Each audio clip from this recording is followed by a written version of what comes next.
Camina. Camina. Yumina. That's it. So I'm sure all of you are familiar with the idea of Spanish language rock music. You might be familiar with the music of Carlos Santana or Richie Valens. However, unbeknownst to many Americans, there is a vast treasure trove of Spanish language rock music that has been popular in Latin America for decades. Through a combination of Western pop sensibilities, Latin dance rhythms, and the occasional folk instrument, rock cultures have sprung up from everywhere from Mexico to Puerto Rico to the tip of Patagonia. However, no country's rock scene has been as acclaimed, influential, or popular as that is Argentina's. It is considered a point of national pride to Argentines, so much so that they have coined their own word for it, rock nacional, or national rock. In this presentation, I'll be going over a brief history from its humble origins to the end of the golden age of rock nacional in the late 90s. I will be covering the most important artists and bands, the musical trends, and the political events that affected them during this period.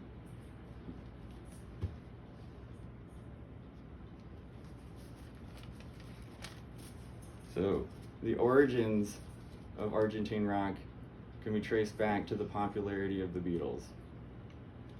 As Beatlemania swept the globe in 1964, Argentines waited with bated breath for the Fab Four to make an appearance.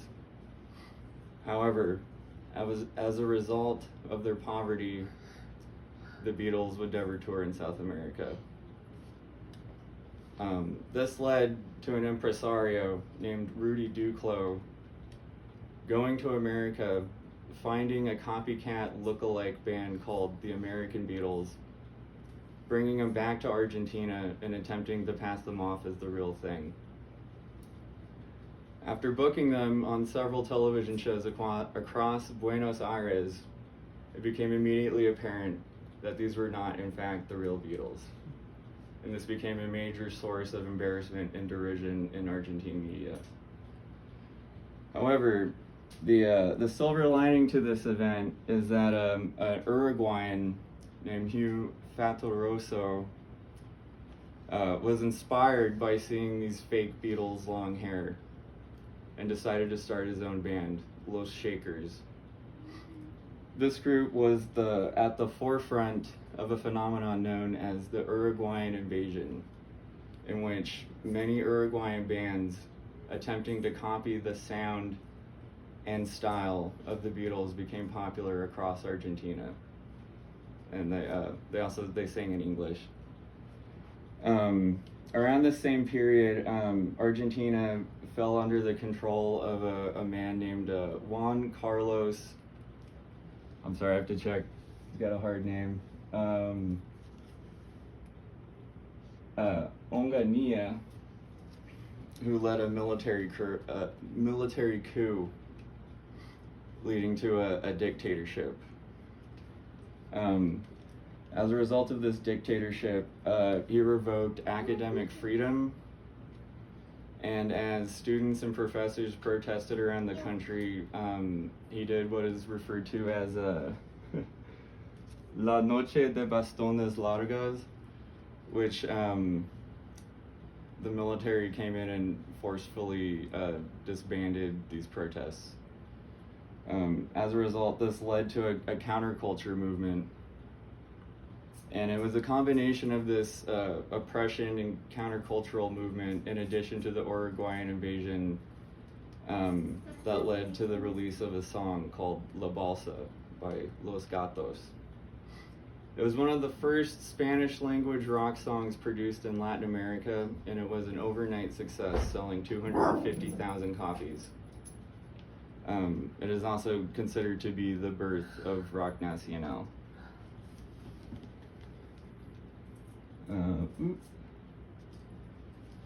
In the wake of the success of La Balsa, rock groups sprung up all around the country. many of whom were influenced by the psychedelia of the Beatles and the heavy blues rock sounds of bands like Cream or Black Sabbath. One of the most important bands to emerge from this time was Almendra, led by Luis Alberto Spinetta, who is considered one of the most influential and acclaimed Argentine rock musicians. And soon after this, with the release of Sui Generis' Vida in 1972, rock music became mainstream in Argentina as the record sold 400,000 copies. This was also the debut of Charly Garcia, who is also considered to be the other most important Argentine musician of the military junta period.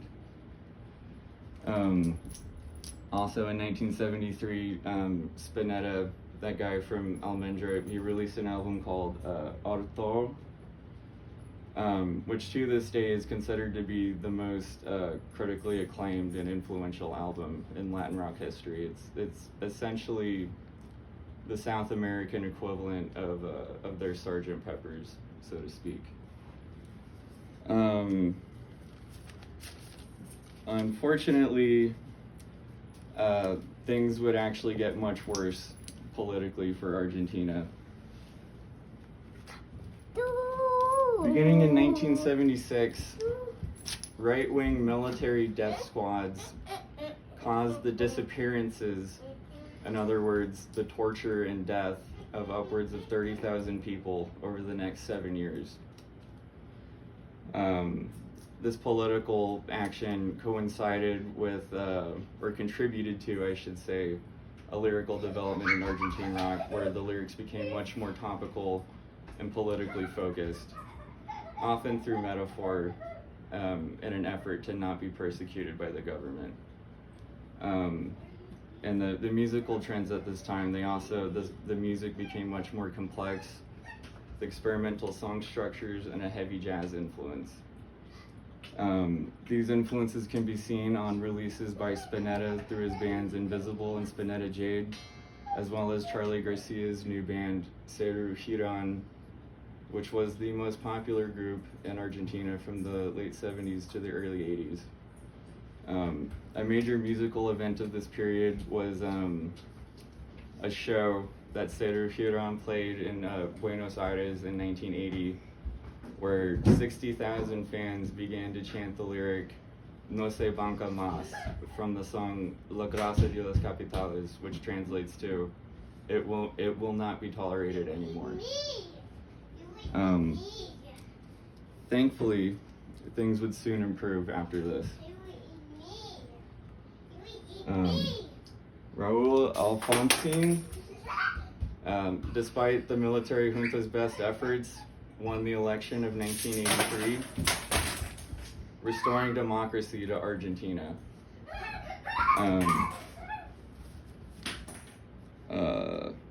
With this newfound democracy, cultural freedom, in addition to an English language music ban as a result of the Falklands War, the popularity of Argentine rock music exploded all across South America. Another factor in this was record labels began to promote the slogan "Rock en tu idioma," which just means rock in your own language.